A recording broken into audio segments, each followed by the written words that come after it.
саламатсыздарбы? Сиздер менен кайрадан Кыргыз Глобал чет өлкөдө окуу жолдору тууралуу кээ улантмакчыбыз. Бул сериябызда Түштүк Кореяда окуганда кандай каражаттар керек болот жана ал каражаттарды кайсы жолдор менен биз мекендештер четсе болот, ошол тууралуу кененирээк маалымат бермекчибиз. Андыктан биз менен болуңуздар. Биринчи алгач биз чет өлкөдө окуганда көп каражат керек болот, же болбосо Кыргызстандан көп акча жөнөтүш керек болот деген стереотипти жойгубуз келет. Андай стереотип бизде калыптанып калган.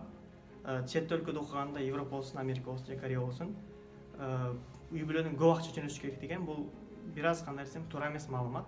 Эгер туура жолун таап кетсе, тескерисинче чет өлкөдө жеңилирээк окуса болот. Ошол. Жалпы Корея тууралуу айтчу болсок, Кореяда 3 жол менен биздин мекендештер өздөрүн камсыздаса болот.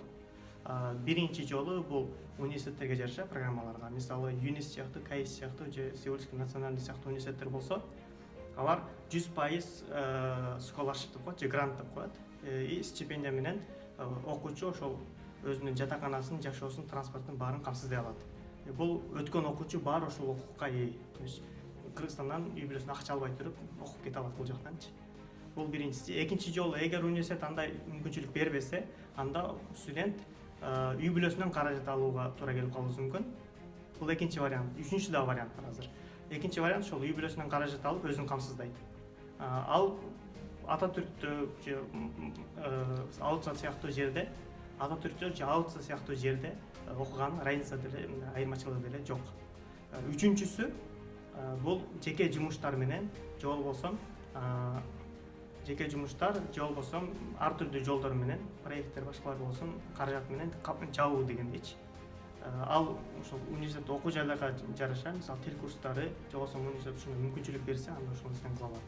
Азыр назарыңыздарда ошол Болотбек Сулайманов акебизди бермекчибиз. Болотбек Сулайманов акебиз Сеул тараптагы Гачон университетинде билим алып жатат. Жана бул окуу жайда Кореяда окуп жатканда кандай жатаканалары бар, кантип каражатты кантип табышат, ошол тууралуу бир аз кененирээк маалымат бермекчи. Менин атым Сулайманов Болотбек. Кореяга келгениме 1 жыл болду. Учурда Корея Республикасынын Качон университетинде 2-курсунда гранттык негизинде окуп жаткан учурум. Сиздер бул чыгарылышка чейинки Кыргыз Глобал сериалдары Кореядагы жогорку окуу жайлар жана тил курстарына тапшыруу жолдору жөнүндө маалымат алгансыздар. А бул чыгарылышта болсо, сиздерге бул Кореядагы ошол биздин билим алып жаткан студенттердин чыныгы жашап жаткан жашоосу тууралуу сөз кылмакчыбыз.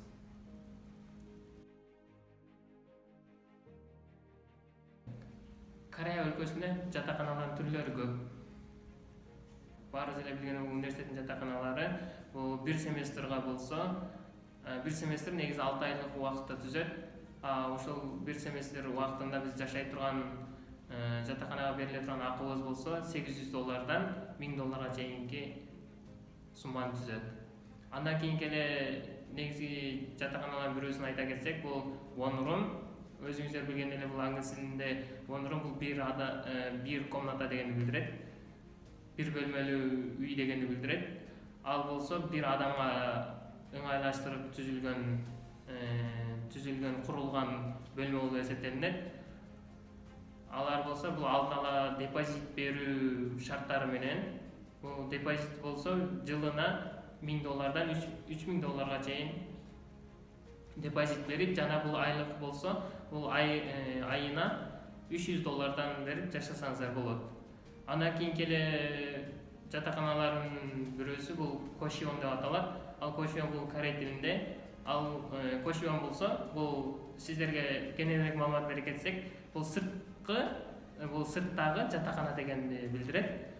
Ал кошиондо болсо, кошиондо кичинекей жата турган бөлмөсү ар бир жарандыкка бөлөк-бөлөк болот. А тамак ашы болсо, жана кухнясы, жана ванна жууна турган душу, туалетный алар болсо общий болот.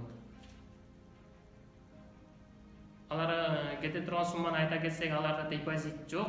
Сиздер депозит алдын ала акча бербей эле, сиздер айына 350дөн жана ошондой эле 350 жана 600 аралыгында бул доллар акча берип, сиздер жашай аласыздар. Андан кийинки эле бул корейлер өздөрү деле, бул Корея жарандары өздөрү деле көп колдонулган бул көп кабаттуу үйлөр. Бул алдын ала депозит төлөөгө туура келет. Бул депозит төлөгөндө $5000 баштап, $5000 үйдө төлөп, айына $500 төлөп жашасаңыз болот.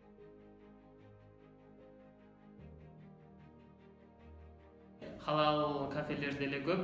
Андан кийинки эле бул Кореянын өздөрүндө эле шиктаң деп коюшат. Шиктаң бул кафе. Ошол Корея кафелерине деле кирип, бул адал тамактарды таап, ошолор менен тамактанса болот. Андан кийинки эле бул бардык жерде эле өзүңүздөр билгендей магазин бар. Ошол магазинге кирип, өзүңүздөр каалаган нерсени сатып алып жесеңиздер деле болот.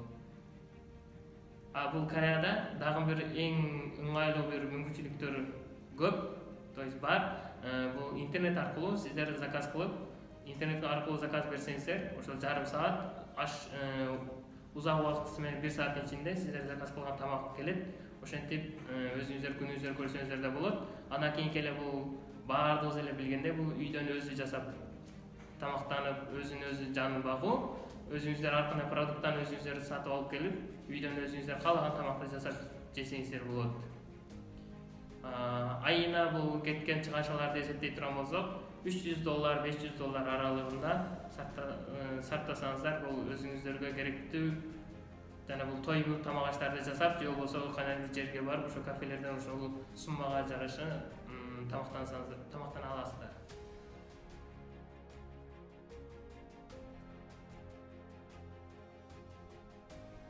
Кореяда 6 ай мөөнөт өткөндөн кийин сиздер официальный түрдө, закондуу түрдө, мыйзамдуу түрдө сиздер Корея мамлекетинен сиздер уруксат алып, бир туруктуу жумушка деле орношо аласыздар жана ошондой эле кыска мөөнөттүү жумуштарды деле аткарганга сиздер уруксат ала аласыздар.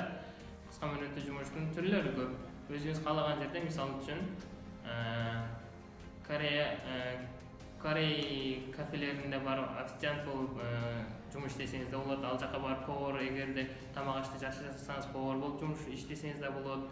Болбосо магазиндерге барып, магазиндерде продавец болуп иштесеңиздер да болот.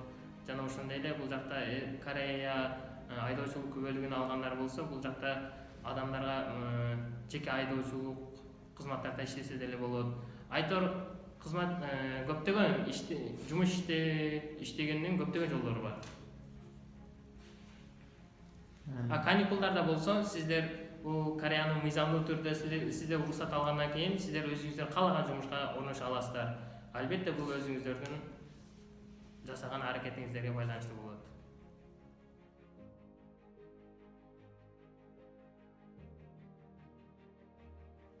Корея элдеринин чет элдиктерге болгон көз карашы жакшы.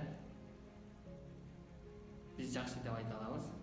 Эмнеге дегенде, эч ким сизди сенден улутуң мындай деп улутка карап да бөлбөйт. Эч ким бул жака келип сизге доо да койбойт. Корея элдери менен эгерде өзүңүз жакшы мамиле жасасаңыз, бул Корея калкы ушундай болот экен. Бат эле өзүнө кабыл алуу, мындай жакшы кабыл алуу сапаттары менен биз жакшы деп айта алабыз.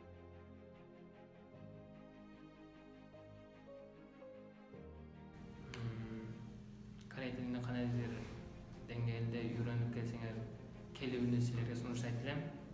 Албетте кай жерде болбойлу, тил билген адам көчөдө калбайт дегендей, силер да эгерде корей тилин кандайдыр бир деңгээлде үйрөнүп келсеңер, Кореяга келип, бул жакта жашоого көнүп кетүүңөр